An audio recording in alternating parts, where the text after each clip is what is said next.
¿qué dice Jesús? La mayor parte de la discusión de hoy es cuánto tiempo sufrirán los seres humanos en el infierno. ¿Y saben qué? La mayoría del que estoy hablando son creyentes, no son personas que no conocen a Dios, son creyentes. El infierno nunca fue preparado para nosotros de humanos. Dios nunca quiso que ningún ser humano fuera allí. Jesús dijo que lo preparó para el diablo y todos sus ángeles, o como los conocemos también, demonios, pero nunca para nosotros. Y aún así hay cantidad de cristianos ahí. En la parábola de las ovejas y las cabras, y realmente no es parábola, es una profecía. Pero en esta historia Jesús les dice a las cabras, supuestamente las ovejas en un lado, ¿verdad? Y las cabras en el lado izquierdo, a las personas que de veras creían que eran creyentes, pero nunca caminaron con Dios. Les va a decir a mi izquierda y a las ovejas al derecho. Apártate de mí, te maldigo en el castigo eterno preparado para el diablo y sus ángeles. Es lo que les va a decir a las cabras que están a la izquierda de él. Dios preparó el cielo para nosotros y el infierno para el diablo y sus demonios o ángeles, a quien llamamos demonios, y eso es aproximadamente 1/3 de los ángeles existentes, porque no me quiero adelantar. Quienes han ido con Satanás y se han rebelado contra Dios, según Apocalipsis 12. Pueden leer todo el capítulo, es muy interesante. Entonces, porque Dios tuvo que preparar el infierno para el diablo y sus ángeles. La respuesta es simple. Jesús dijo que los ángeles no pueden morir. Los ángeles son criaturas reales, son parte de la creación de Dios, son más altos en el orden de creación que nosotros. No somos la cima, or the peak, we are not the peak. De la creación de Dios son los ángeles. El evolucionista tiene dificultades con esa concepción porque preguntan de dónde vinieron los ángeles. De monos, porque ellos siempre dicen que todo salió de monos, de monkeys. Tienen un problema con toda la teoría de los ángeles, que son criaturas de Dios, pero nosotros creemos en los ángeles.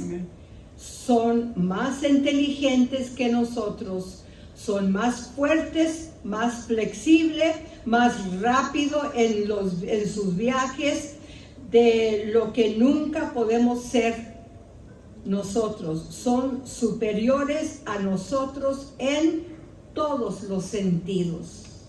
¿Okay? Somos mortales, pero los ángeles son inmortales, mortales. No es que siempre existieron, tuvieron un comienzo como nosotros, pero no tienen fin. No pueden morir donde nosotros sí podemos. Y es por eso que los ángeles no se casan ni se reproducen. Son un número fijo. Fue 1/3 que cayó, es 1/3 que siempre existen. No se pueden reproducir. Es un número fijo, lo que significa que no pueden aumentar o disminuir. Así que ya que el 1/3 de ellos se han rebelado contra Dios y ahora son ángeles malvados o demonios, como los llamamos. Entonces, ¿qué hace Dios con ellos? Prepara un lugar donde pueden ser aislados de su universo, ya que no pueden morir.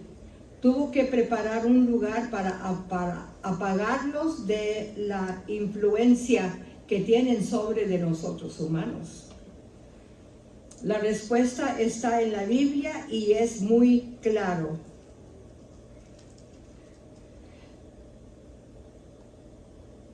El diablo y sus ángeles serán atormentados día y noche para siempre. ¿Quién se va al infierno y que toca y que tienes que hacer? ¿Quién se va al infierno y qué tenemos que hacer para calificar? ¿Alguien quiere calificar? No. Es muy fácil para calificar. El hombre nació malo. Es muy fácil para calificar, siendo creyente o no. Hay dos grupos tratados en las Escrituras. Un grupo son pecadores y despreocupados, aquellos que simplemente no escuchan su conciencia y que simplemente hacen lo que quieren hacer. Eso nos cualifica. Muy fácil, muy fácil. Y en todo hay 120 pecados enumerados en el Nuevo Testamento que podrían llevar a una persona al infierno. Es un número aterrador, sí, da mucho miedo. Y por lo general están en listas separadas de entre media docena y 10 en cada lista. Para quienes quieren escudriñar, son 120, los pueden encontrar ahí. Hay dos listas en las dos últimas páginas de la Biblia, y cuando miren estas listas y las ponen todas juntas, tienen 120. Cosas que los pecadores despreocupados están haciendo, que están en el amplio camino que conduce al infierno. ¿Cómo adivinarías la inmoralidad sexual, ya sea sexo por fornicación antes del matrimonio, o sexo por adulterio después del matrimonio, o con una pareja que no sea la tuya, y la actividad homosexual? ¿Cómo podemos estar en silencio cuando sabemos que estas cosas podrían llevar a una persona al tipo de sufrimiento del que hemos estado hablando? Vemos esto en todo el mundo, pero volteamos la cara, la cabeza. Tenemos amistades, familia que están viviendo una vida en inmoralidad. ¿Y qué hacemos? Nada. Y sabemos dónde va a llegar esa persona. Y como dije yo, no tienen que ser creyentes o no creyentes. Hay muchas otras cosas en la lista. La idolatría ocurre con frecuencia. Podemos decir que eso no es de nosotros. Nosotros no tenemos idolatría, y si lo tenemos es otra cosa, que tenemos vendas en nuestros ojos también, cuando creíamos que no vivimos en idolatría. Gracias a Dios que nunca podemos decir, gracias a Dios, yo nunca me he inclinado ante un trozo de madera o piedra y lo he adorado. Pero en estas listas, la codicia se clasifica como idolatría. Codicia es greed. Ajá. Y lo vemos mucho, el greed, en creyentes. La mayoría de la gente tiene dificultades con el mandamiento número 10 que dice, no codicies o no seas codicioso, o son nuestros ojos los que nos llevan a la codicia. Los ciegos no tienen ese problema.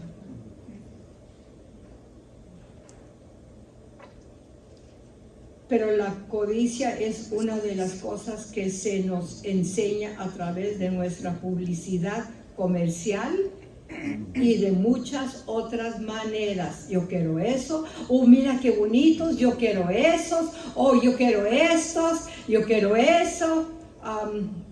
Todas somos culpables de eso, todas. Pero sé que a como vamos creciendo en Dios se nos va apagando esa tentación de querer tanto. Porque lo he visto en mí también, en mi vida también. Okay.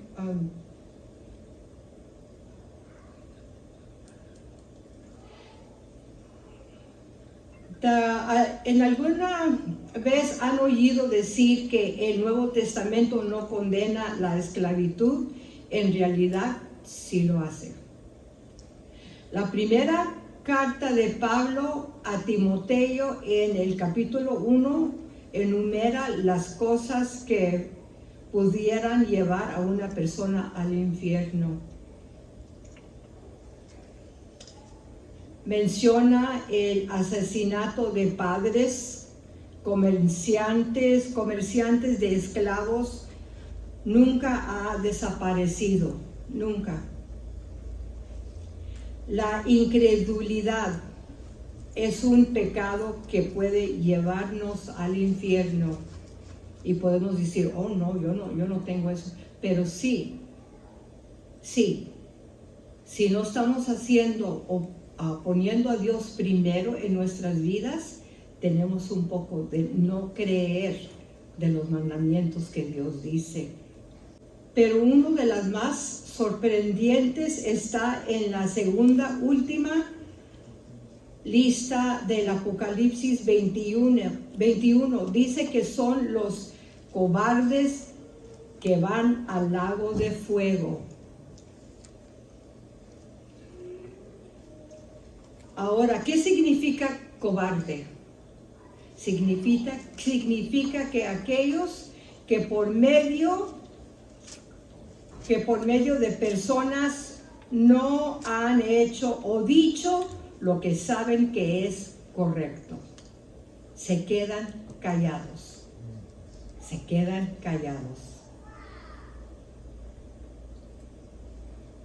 Aquellos que simplemente han sido cobardes en defender lo que es correcto. Por supuesto, hay un sentido más sutil, subtle,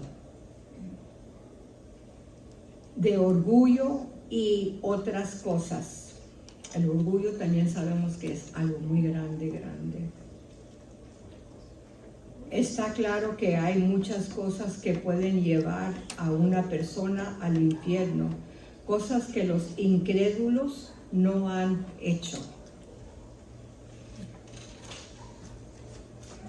Pablo dice que los que no conocen a Dios o los que no obedecen el Evangelio, ahora estos son dos grupos diferentes. Aquellos que no conocen a Dios son aquellos que no han escuchado el Evangelio, pero lo saben por su conciencia y creación que hay un Dios ante el que son responsables. Pero los que no obedecen el Evangelio son los que lo han oído, pero que lo han rechazado. Solo Dios sabe quién está en esos dos grupos. Si esas cosas ponen a una persona en el infierno, están en un camino amplio que conduce a la dirección de la discordia, a broad street on Narrow Street. Pero ahora viene la sorpresa, el shock. La Biblia también habla de que los creyentes descuidados también están en peligro del infierno. La mayor parte de lo que sabemos del infierno proviene de los labios de Jesús en los 4 evangelios. Casi todo sobre el infierno está en el evangelio de Mateo. Porque hay tan poco sobre el infierno en Lucas y nada sobre el infierno en Marcos. Y casi nada al respecto en Juan. Porque está todo en Mateo, de principio a fin. Es aquí donde necesitamos el estudio de la Biblia que mira los libros en su conjunto. 2 de ellos fueron escritos para pecadores y 2 para santos. 2 para los incrédulos y 2 para los creyentes.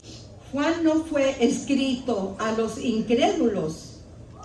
Es el más inadecuado para dar a un incrédulo el libro de Juan. No lo ven, ¿ok? Como pasan los primeros 18 versos y todavía lo entienden, no lo sé. Juan está escrito para creyentes maduros. Y Mateo está escrito para creyentes inmaduros. Solo Marcos y Lucas están escritos para los pecadores. Son los 2 evangelios que debemos usar en el evangelismo. Mateo es un manual de discipulado. Mateo no solo te dice o nos dice lo que hizo Jesús, sino reúne las enseñanzas de Jesús y los pone todos en 5 libros. Obviamente para implicar que Jesús es el nuevo Moisés.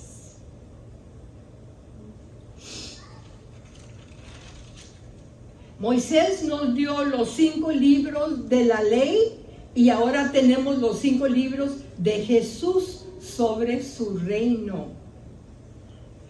El tema es el reino en los 5 libros. En el primero que llamamos el Sermón de la Montaña, el tema es el estilo de vida del reino.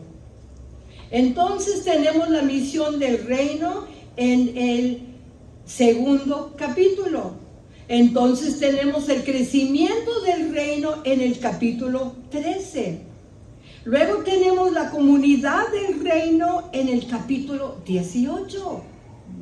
Entonces tenemos el futuro del reino en los capítulos 24 y 25. Todos los 5 libros de enseñanzas están dirigidos no a los pecadores, sino a los discípulos. Jesús nunca habló del infierno a los pecadores. Dio una advertencia de veces a los fariseos sobre el infierno, pero cada advertencia que dio se dio a los discípulos nacidos de nuevo que no habían recibido y creído en su nombre y habían nacido de Dios. Una vez salvó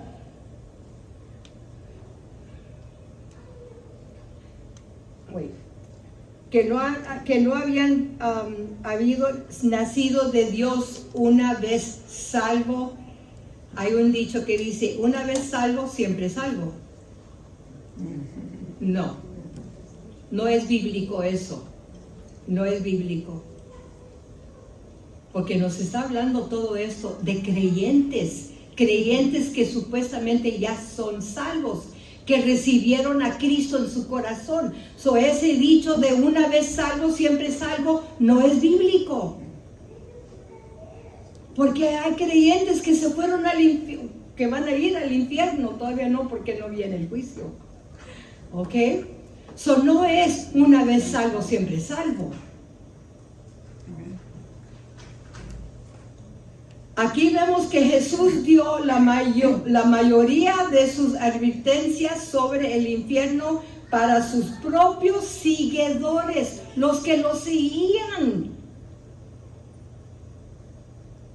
Para aquellos que estaban comprometidos con Él y para aquellos que habían creído en Él. Creo que una de las principales razones por las que predicó el infierno cayó en Él fue que fue predicado por cristianos que no tenían miedo del infierno ellos mismos. Nadie está listo para predicar. Ok, that's right. Son los creyentes los que necesitan pensar en el infierno. Son los discípulos de Cristo los que más necesitan este mensaje. Tenemos que pensar qué tipo de pecado podría llevar a uno de los discípulos de Jesucristo al infierno. ¿Qué nos puede llegar? ¿Qué es el pecado que nos tiene, que tiene una, ¿cómo se dice? ¿Qué es nuestra debilidad? ¿Qué pecado es? ¿El chisme? ¿La comida? ¿Lo dulce? Son los creyentes los que necesitan pensar en el infierno. Son los discípulos de Cristo los que más necesitan este mensaje. Tenemos que pensar qué tipo de pecado nos tiene nos tiene en su... Si estudiamos el sermón en la montaña, es una enseñanza para los cristianos, no para los pecadores y no para los incrédulos.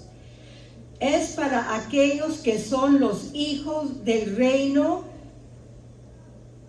que nos dice que en el reino no debe haber ira, ni lujuria, y no preocuparse. No puede haber eso. No en el reino de Dios. Jesús dijo, en mi reino los hijos no se preocupan porque esa es una difamación de su Padre en el cielo. Cuando leemos el sermón en la montaña es una descripción de cómo Jesús espera que vivamos como sus discípulos.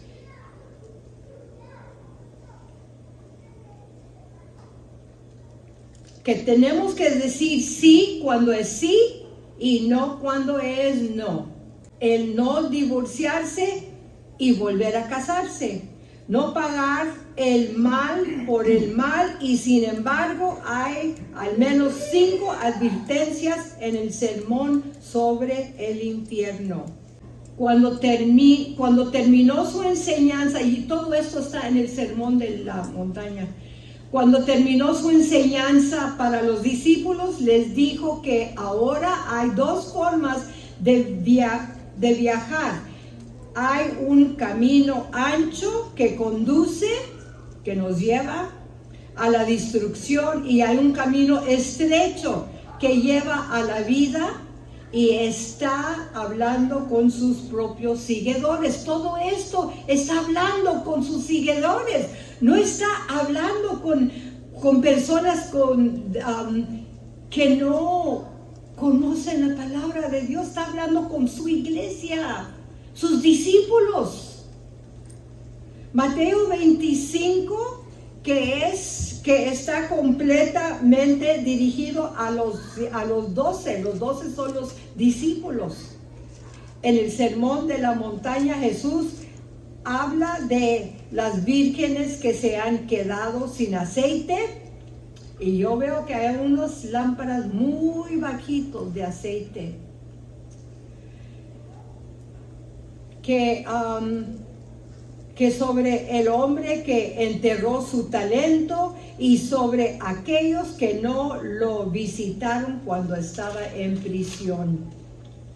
Estas fueron todas las cosas que nos hicieron, que no se hicieron y que se descuidaron. Todas esas cosas, el talento y todo, son cosas que se debían de haber hecho por los discípulos o por creyentes y no se hicieron. Por eso simplemente podemos ir al infierno por cosas que no hicimos y que se debían de haber hecho. Él nos está diciendo ahí. No eran cosas malas, no eran crímenes, no vicios, solo cosas que no se habían hecho y que deberían haberse hecho. Lo que Jesús está diciendo es que hay dos cosas que se necesitan para escapar del infierno. Uno es el perdón y el otro es la santidad. Uno de los ejemplos más claros de esta enseñanza está en el Evangelio de Lucas. Jesús contó la historia de una fiesta a la que la gente fue invitada, pero pusieron excusas. Ya la mesa de Dios estaba puesta y los invitó y no fueron por excusas. Así que el anfitrión de la fiesta estaba enojado y dijo: sal por las carreteras y los caminos y dile a cualquiera que entre en mi casa: quiero mi casa llena. Porque como ya no pudo con los creyentes, dijo: ¿sabes qué? Mejor va a ser uno más agradecido los que están allá en la calle. Tráemelos todos, lo que sean. Pero mi casa va a estar llena. Si no quieren mis creyentes, se va a llenar mi casa de una manera u otra.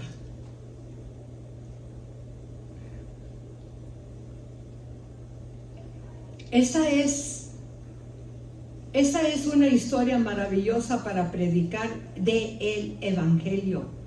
Lo de la mesa que se puso y que no fueron. Ven y toma tu lugar. Hay un lugar para ti en mi mesa. Nos dice el Señor: ven, tengo un lugar para ti en mi mesa.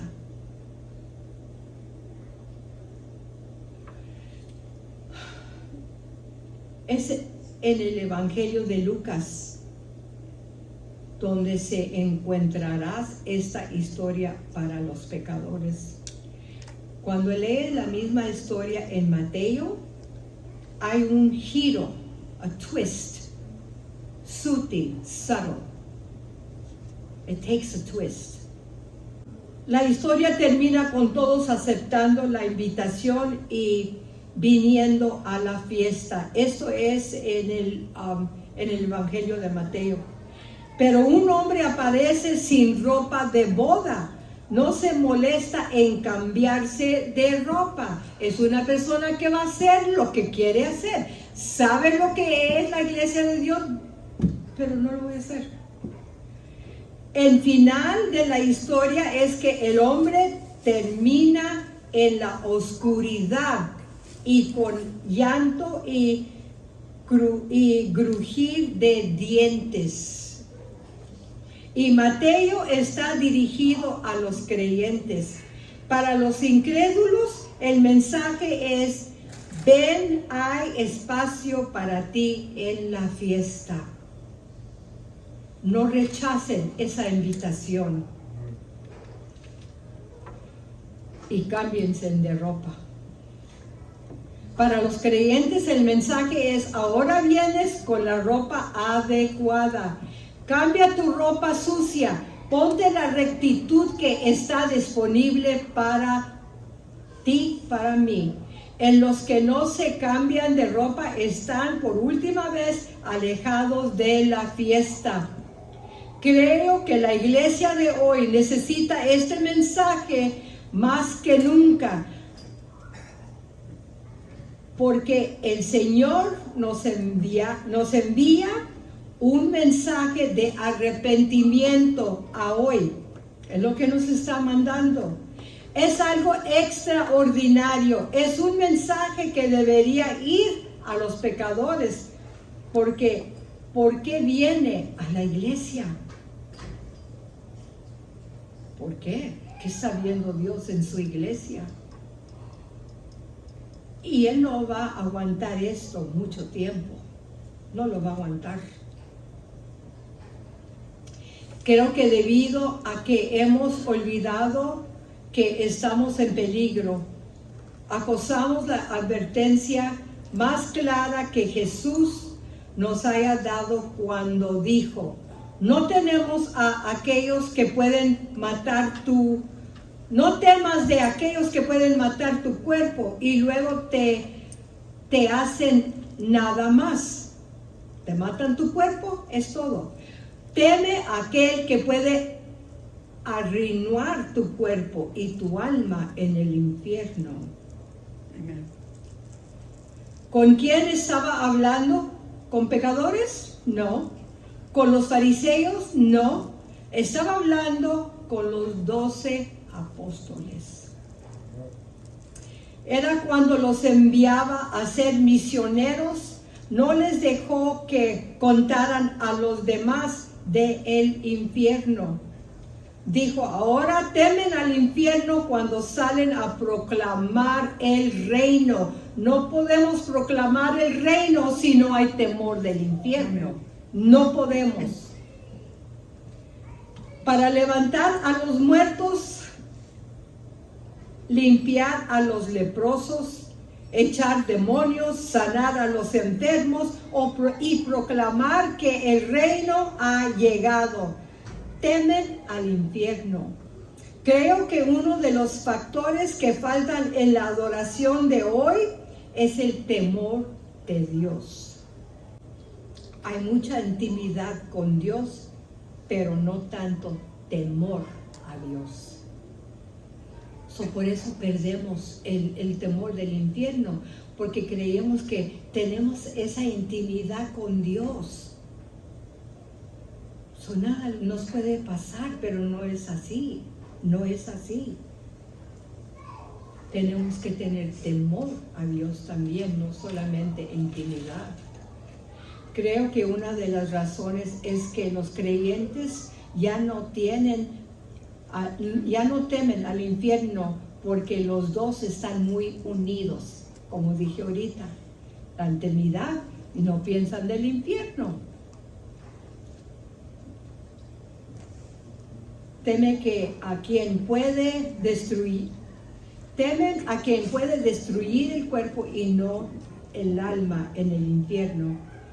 Cada escritor del Nuevo Testamento tiene advertencias sobre el peligro de perder lo que has encontrado en Cristo. Muy fácil lo podemos perder.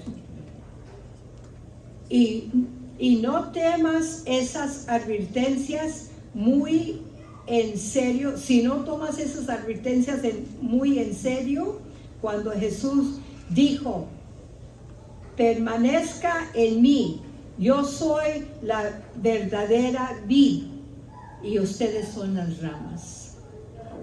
I am the vine and you are the branches. Dijo que las ramas que no permanecen en mí y que no se quedan en mí se cortan y se queman.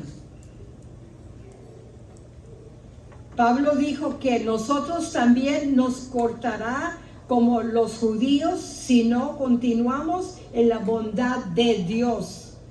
Eso no es salvación por las obras, es salvación por la fe, porque el perdón viene por la fe y la santidad viene por la fe. Pero ambos necesitan ser apropiados y Dios está ofreciendo todo lo que necesitamos para estar listos para su reino. Pero muchos han aceptado la invitación a la fiesta, pero no se han cambiado de ropa. Ese es el mensaje que les traigo del Evangelio de Mateo. Ahora, para buenas noticias, no hay ninguna razón por la que ninguno de nosotros deba terminar en el infierno. No hay ninguna razón. ¿Sabemos por qué? ¿Saben por qué? Primero, porque tenemos el afecto del Padre y de nuestro lado. Dios nos ama y no quiere que nadie acabemos inútil en su universo. Ha hecho todo lo posible para salvarnos de eso. ¿Qué más podría haber hecho y nunca preparó? El infierno para nosotros. Lo preparó para los ángeles demonios. Dios no tiene ningún placer en la muerte de los malvados. Debe causarle un inmenso dolor que personas hechas en su imagen sean arrojados al fuego, al lago del fuego. Son hechas a su imagen. Todos nosotros, creyentes y los incrédulos. Tenemos la compensación de Jesús con nosotros. Sabemos que Jesús descendió al infierno, no después de morir, sí antes. Y en esa cruz Jesús estaba en el infierno, como sabemos, muy simple, porque había oscuridad total, no había luz natural en absoluto, no se podía ver nada. Y donde hay oscuridad, no está Dios. Fue entonces cuando gritó: tengo sed, tengo sed. Y sobre todo fue entonces cuando gritó: Elohim, Elohim, Dios mío, ¿por qué me has abandonado? Cuando se hallan en la oscuridad, griten: Señor, Señor, ¿por qué me has abandonado? O si simplemente sienten que Dios no está ahí. Nunca nos va a abandonar. Somos nosotros que a lo mejor nos hemos alejado un poquito de más y no lo estamos sintiendo ya. Y sobre todo fue entonces cuando gritó Elohim: Dios mío, ¿por qué me has abandonado? Eso es el infierno. Jesús pasó por el infierno para que nunca tengamos que ir. Lo hizo para salvarlos a ti y a mí de eso. Y una tercera cosa que está de nuestro lado es la ayuda del Espíritu Santo. Es fácil pensar que nunca podemos ser santos o lo suficientemente buenos para el reino de Dios, pero sí podemos, porque Dios nos dio poder sobrenatural. Amén, amén, amén. Amén. Amén. Hay una cosa que un cristiano nunca debería de decir, es: no lo puedo evitar. No lo puedo evitar. I can't help it. I can't help it. Amén. Nunca debíamos de decir eso. Hay una pequeña palabra en Tito que dice esto: Dios nos ha dado la gracia de decir no. No. Dios nos ama, Jesús murió por nosotros, el Espíritu Santo está disponible para nosotros. No solo podemos perdonarnos, sino que también podemos estar preparados para el reino. Estamos llamados a no hacer que la gente tome decisiones. Estamos llamados a hacer discípulos, a enseñarles a vivir de la manera que Jesús nos enseñó. Es un trabajo largo, pero no nos vamos a desanimar. No se puede hacer en 5 minutos al final de una reunión. Es un trabajo por vida. Pero eso es lo que Jesús está diciendo en el Evangelio de Mateo. Busca todos sus, busca todas sus enseñanzas de él, del infierno, y descubrirías que casi todo lo que no se dio a los pecadores, nada fue a los pecadores, fue a los creyentes. Junten todas esas enseñanzas, sino que se dio a aquellos que lo habían dejado todo y lo habían seguido. Los animo a que busquemos cada advertencia que dio y preguntar con quién estaba hablando en ese momento, a quién estaba advirtiendo. Pues cuando lo lean, pregúntele: Señor, ¿me estás llamando? ¿Me estás diciendo eso a mí? ¿Me estás advirtiendo a mí, Señor? Y esas son cosas que nos va a enseñar cuando estudiemos los evangelios.